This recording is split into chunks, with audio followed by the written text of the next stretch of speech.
think it's fairly safe to declare that the Mets underperformed their expectations in 2021. I don't think there's any baseball fan that would disagree with that. But regardless about how one feels about the outcome of the 2021 Mets season, I think it's also important to remember that this was one of the most eventful years in Mets history, at least in my recent existence. And I think this is a year that a lot of people are going to be talking about going forward, despite it not ending in success. So with that, let's start talking. Here are some takeaways from the Mets season presented in a handy list form. I think my number one takeaway of this Mets season is that Jonathan Villar's facial hair is really, really exceptional. It looks perfectly manicured every single day. It's almost as if he has a barber on site that just takes care of his face before every game. It kind of looks painted on, but in the best way possible. Like, I don't mean that as a slight. I mean it looks like art has been painted on his face. He also has a bit of a chubby thing going on with his face and his belly, and having a beard that looks like that kind of just brings it all together. The only thing I really don't like about Villar's look is that he has these giant pieces of eye black that he puts on both sides of his face. It does a couple of things wrong in my opinion. I think it covers up a lot of his face, kind of like a giant pair of sunglasses. But also it creates this very weird texture imbalance. You see like the fuzziness of the beard immediately contrasted with the matte of the eye black. They're also just so unreasonably thick. They're like the LeBron James headband of eye black. Number two, I think Pete Alonso's facial hair was very hit or miss this season. When Pete decides to grow a beard, it does best when he fully connects it. I understand what he's trying to do on these special occasion days, like on 9/11 when he wore a goatee sort of like to celebrate firefighters, but also the goatee looks pretty bad. And that's not a Pete Alonso fault. I want to make it abundantly clear that I think all goatees are bad. When you wear facial hair, in my opinion, I think you should go big or go home. Either connect the entire thing or just keep a clean-shaven face. And Alonso kind of switches between the two. He sometimes wears a full beard, he sometimes presents himself clean-shaven. And honestly, I like both looks, but with how like cherubic and jovial he is at times, the clean-shaven look kind of looks better on him.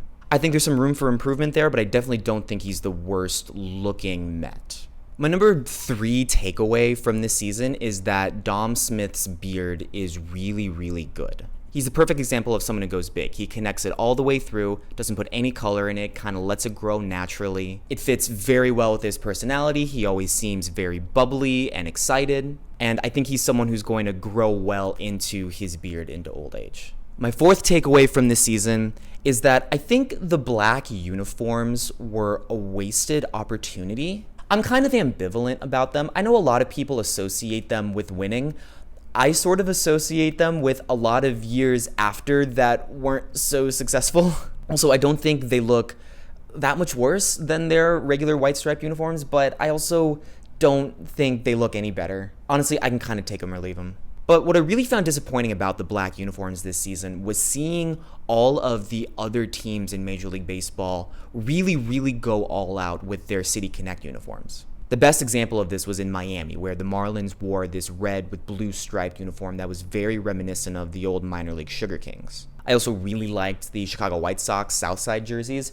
I thought the Los Dodgers jerseys were pretty good too. Though really they should stop being cowards and just put Doyers on them. A couple of these City Connect jerseys were misses. The Wrigleyville in Chicago's didn't look that good. And the Boston yellow and light blue Metro sign-inspired jerseys, I mean, at least they went for it. But the Mets black jerseys, it's just like why? Like what's the point of trying to do something if you're not actually going to go for it? I don't know. The Mets don't have that inspired a history. You could at least try to be a little more fashion forward.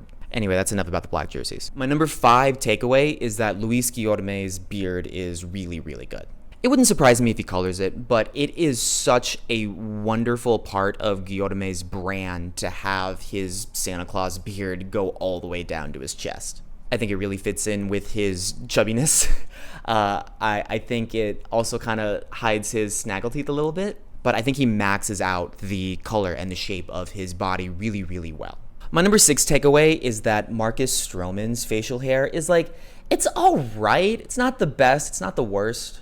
Stroman strikes me as someone who probably can't grow a full beard and so sticks with the like wispy mustache, tiny chin hair combo. It's not my favorite. I think mustaches can look good, but most of them don't. Stroman himself is a very good looking man, and I don't think this like ruins his face whatsoever. But he also has very, very good skin, and I think his face would look better if we saw more of it. But it almost doesn't matter because Stroman's style beyond his facial hair is so impeccable that you can't help but to think that this is just a well put together person.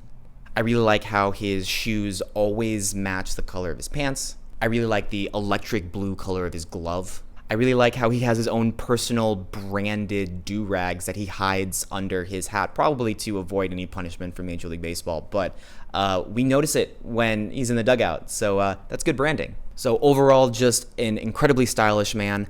Not a huge fan of the mustache. Kind of wish he got rid of it, but I mean, do what you want, Stroman. My number 7 takeaway from this season is that I think Mets fans should show a little bit more animosity towards Steve Cohen. I understand the reason why people felt hopeful that Cohen bought the team and kind of wrestled it away from the Wilpons, but at the end of the day, he's still a billionaire. And not just a billionaire, but like a billionaire 10 times over. All billionaires are bad. They're bad. You don't need to have $1 billion. And he has 10 billion or 9 billion or whatever. Too much money Steve Cohen has. We should not celebrate the way baseball owners earn their money. We should see them as sort of a necessary evil within the construct of Major League Baseball. In my very anti-capitalist opinion, anyway. But I don't think we should do something as aggressive as like giving Steve Cohen the bird because like he could, probably have me killed. So I'm suggesting something a little more whimsical. I think we should moon him. I think he should be greeted every single day by a gaggle of Mets fans that just moon him. I think he would kind of take it as a joke. There's a little bit of humor in it, but also it shows some antipathy. I will immediately respect any New Yorker or Mets fan that decides to moon Steve Cohen and put it on film. My 8th takeaway from this season is that Javi Baez's facial hair is all right. Like, I think Baez ultimately gets away with it because he's like the sexiest man in baseball. But kind of like Stroman, he's got very, very excellent skin, and I don't want to see it shrouded by any facial hair whatsoever. I'm also just not a huge fan of like the little bit of chin fuzz down there. Just get rid of it. It's fine. You don't need it there. Also, please, this is me imploring Javi Baez to please sign an extension. Javier, por favor. Por favor, Javier. My 9th takeaway from this season is that Miguel Castro's look in general is just fantastic. Castro is really, really tall, and he strikes me as someone who doesn't really care about anyone that makes fun of his height. And I say this because everything about his look accentuates his tallness and his slenderness. He likes to wear long socks. He likes to wear his hair long, but under a do-rag. And that do-rag only like heightens the appearance of his hat to make him like appear taller. I really like all the chains that he wears. I like how his hat is tipped a little bit, sort of like Fernando Rodney. I don't know. I think Miguel Castro looks super confident, and I really appreciate all of the effort he puts into his style. I think he might be the best looking Met. He's also the only Met I can think of whose look is accentuated by the black jerseys. Just by his style alone, I am very, very happy that Castro is a Met. My 10th takeaway from this season is that Jeurys Familia's facial hair is very bad. He is the ultimate example for me of no goatees are good. Familia, por favor, shave it off. You don't need it. And I absolutely love Familia as a pitcher, and I would very much like to have him back on the Mets next season, and I would like for him to retire in orange and blue. But I also think he would look a little bit better clean-shaven. Just a suggestion. My 11th takeaway from this season is that JD Davis's haircut was excellent. He didn't play a lot this season. He was hurt, but he just looked incredible. And I don't think JD Davis really stood out for me for his style in any of the past couple of seasons, but to see him take off his hat in the dugout where he spent most of his season, unfortunately, and to see this like very fashionable haircut that did not look impacted at all by the hat he was wearing, that's just a tremendous level of commitment from JD Davis. I don't know if he's back with the Mets next season, but I do want to put my stamp of approval on his haircut. It looks great job. Great job. My 12th takeaway from the season is that Sandy's got to go. Sandy Alderson has presided over a couple of the most miserable and disappointing seasons of Mets baseball that I can remember. And a lot of this has to do with expectations versus outcome. I understand these are obviously not the two worst Mets teams of my lifetime, but these were two teams that should have made the playoffs. For sure. Oh, also, not to mention, Sandy Alderson presided over the hirings of Mickey Callaway and Jared Porter and Zach Scott, and also really tried to get Trevor Bauer on the team. All of these people are out of baseball, and hopefully will be out of baseball for a very long time. And not only has Sandy not seen any repercussions from this, he has not taken any blame for it whatsoever. I understand that this is sports, and if he were a winner, he would get a little bit more leeway, but the winning days are kind of behind him. I have no evidence that he is a good president of baseball operations, and I have a ton of evidence that he has done some really shady, unethical stuff. So, yeah, no commentary about his style. Just that he's got to go. Please, get out of here. My 13th point is that Francisco Lindor's goatee is bad, but his style more than makes up for it. Kind of like Castro, Lindor does a lot to accentuate what he already has. I really love how much fun he has with the color of his hair. His uniform's always very well fitting. Love the chain that he wears. I love the color of his glove. He always looks like he's having a really good time, that he has excellent style. He looks like he smells pretty good too. And I don't know, it's kind of hard for me to tell someone who's going to be making $350 million that you need to shave. I wish he would shave, but, do whatever. Do your thing. My 14th takeaway from this Mets season is that fans should stop booing players. Stop it. What are you trying to gain out of it? Stop.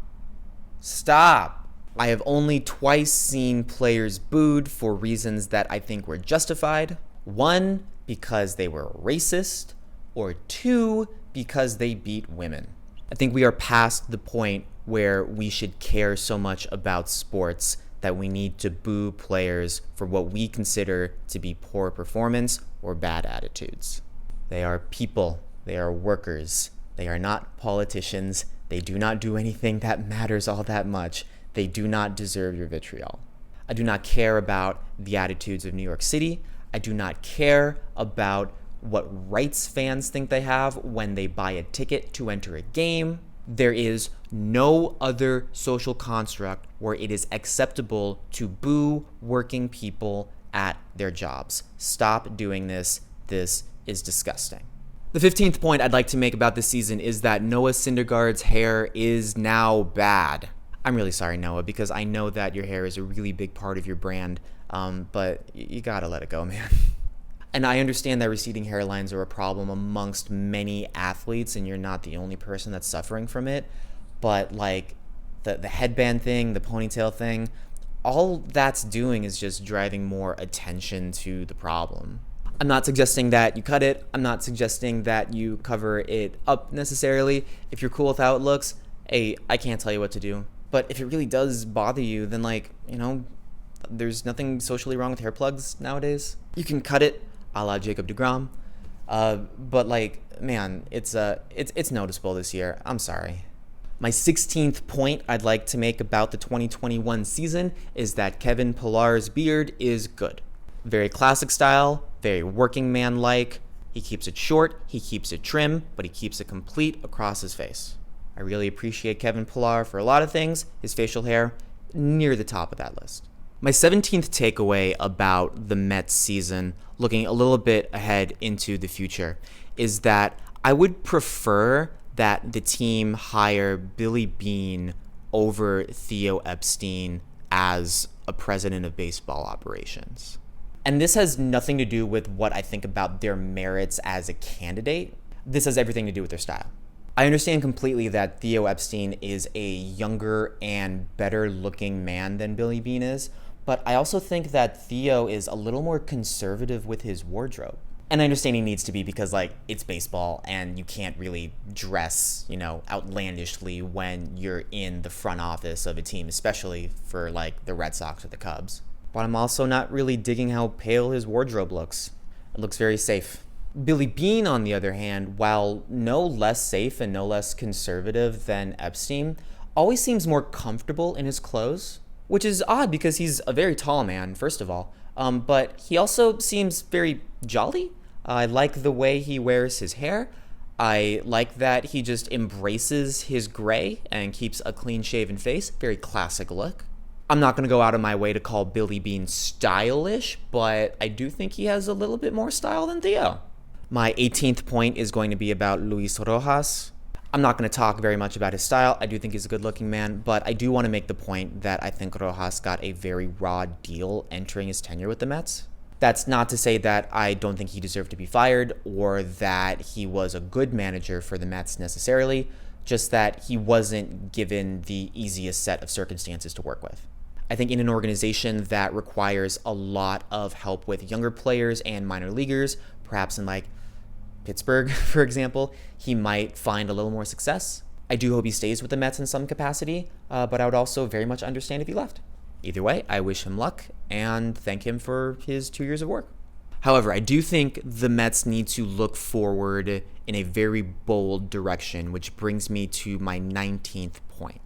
And my 19th point is that the goal of the 2022 New York Mets should be to get as Puerto Rican as possible. And yes, on the field, I think this means that they should hire Carlos Beltran to be their manager.